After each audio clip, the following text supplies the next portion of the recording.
Bonjour, bien-aimés dans le Seigneur, que la paix du Seigneur soit avec vous. Ce matin, nous saluons, n'importe côté où attendez nous recevoir nous saluons ce matin dans l'amour du Seigneur.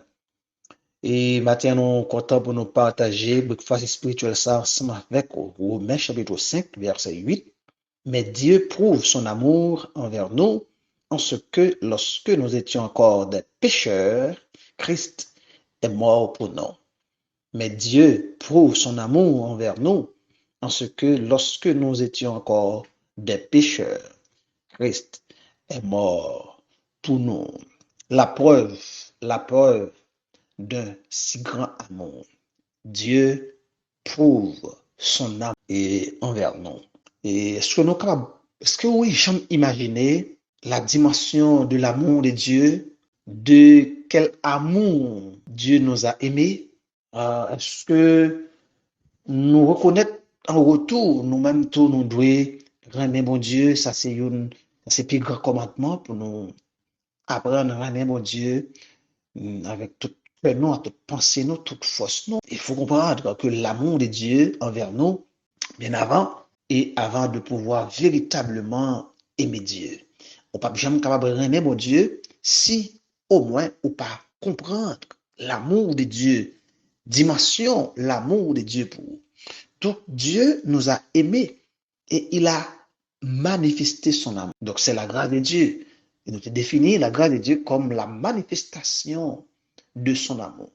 Et Christ est la manifestation parfaite, le, la véritable manifestation de l'amour de Dieu, en sorte que nous étions encore des pécheurs.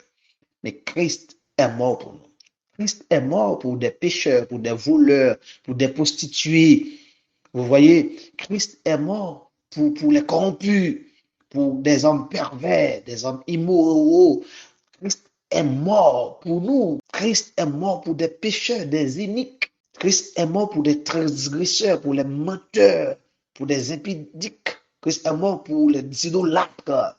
Christ est mort pour nous. Nous étions encore des pécheurs.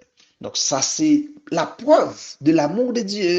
Donc nous sommes encore dans le monde, nous sommes encore à pratiquer des œuvres mondaines, nous sommes encore à vivre selon la vanité de nos cœurs. Mais Christ est mort pour nous. C'est une preuve parfaite de l'amour de Dieu. Maintenant, pour nous remettre Dieu, pour nous comprendre, mais il faut nous essayer de comprendre la dimension de l'amour de Dieu. Et dans Éphésiens chapitre 3, verset 13 et 19, il dit aussi, je vous demande de ne pas perdre courage à cause des afflictions que j'endure pour vous. Elles sont votre gloire.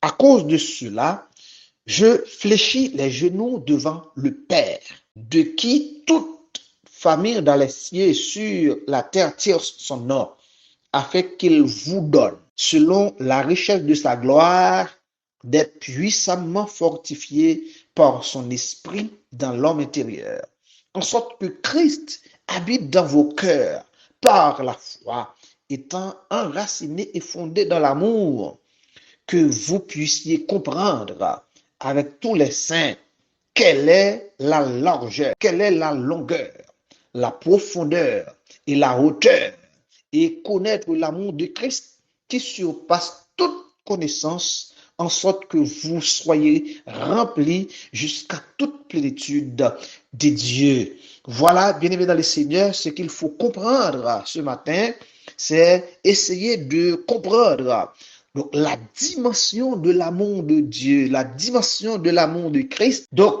pour nous arriver à comprendre avec tous les saints, donc, quelle est la largeur, la longueur, la profondeur et la hauteur de l'amour de Christ. Voilà, bien aimé dans le Seigneur, pour arriver à comprendre quatre dimensions ça dans l'amour de Dieu pour nous qui a été manifesté lorsque nous étions des pécheurs, mais Christ est mort pour nous.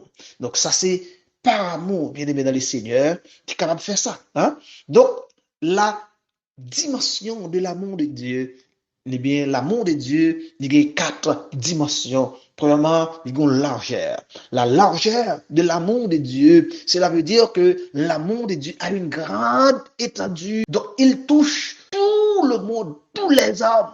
Dieu a tant aimé le monde et qu'il a donné son Fils unique. Donc, son amour qui est si étendu, donc son largeur, il est étendu sur tout le monde, sur toute la terre, sur toute race, sur tout toute langue, toute culture, son amour universel, c'est la largeur de l'amour de Dieu. Et quelle est la longueur de l'amour de Dieu? Son l'amour qui est inépuisable, bien-aimé dans le Seigneur, qui existe encore. L'amour de Dieu existe encore, il est inépuisable. Son amour qui est infini. Vous direz d'un amour infini. Donc l'amour de Dieu, il est infini, c'est la longueur de l'amour de Dieu. Donc Dieu nous aime. Et il nous aime encore. Et la profondeur de l'amour de Dieu, c'est que son amour qui ne peut être sondé, immesurable, son amour que nous ne sommes pas capables de mettre en question, nous ne sommes pas capables de river et sonder l'amour de Dieu. Nous sommes capables de demander, bon Dieu, mais pour ça, bon Dieu, gon seul petite que le remède voyel vient mourir pour nous, des gens capables de ça, c'est de non-sens. Mais c'est la profondeur de l'amour de Dieu parce que son amour pas capable de sonder. Donc, nous étions encore des pécheurs. Christ est mort pour nous. Bon, pour ça, c'est dans la profondeur de l'amour de Dieu qui ne peut être sondé et mesuré. Et quelle est la hauteur de l'amour de Dieu? Eh bien, c'est l'intensité, c'est la puissance de son amour pour nous. Donc, l'amour de Dieu est puissant. Donc, il y a une intensité, son puissance de l'amour de Dieu. Donc, l'amour de Dieu qui surpasse toute connaissance, voilà bien aimé le Seigneur, et connaître l'amour de Christ qui surpasse toute connaissance. C'est pas l'amour on est capable de mesurer pour capable oui, ou capable essayer de faire débat sur lui, mais on pas jamais arriver à comprendre la largeur, la longueur, la profondeur et la hauteur de l'amour de Dieu parce qu'il ramène un amour infini. Donc, bien aimé dans le Seigneur, dans le Seigneur et à celui qui peut faire par la puissance qui agit en nous infiniment, infiniment au-delà de ce que nous demandons ou pensons. À lui soit la gloire dans l'Église et en Jésus-Christ dans toutes les générations au siècle des siècles. C'est infiniment au-delà de ce que nous demandons, au-delà de ce que nous pensons. L'amour de Dieu va au-delà de ce que nous pensons, au-delà de notre intelligence. Donc, les sensibilités, les émotions, les pensées, donc les raisonnements, les logiques, l'amour de Dieu va au-delà parce que nous étions encore des pécheurs. Christ est mort pour nous. C'est la preuve parfaite de si grand amour, d'un amour divin, de l'amour de Dieu pour nous. Que Dieu vous bénisse ce matin.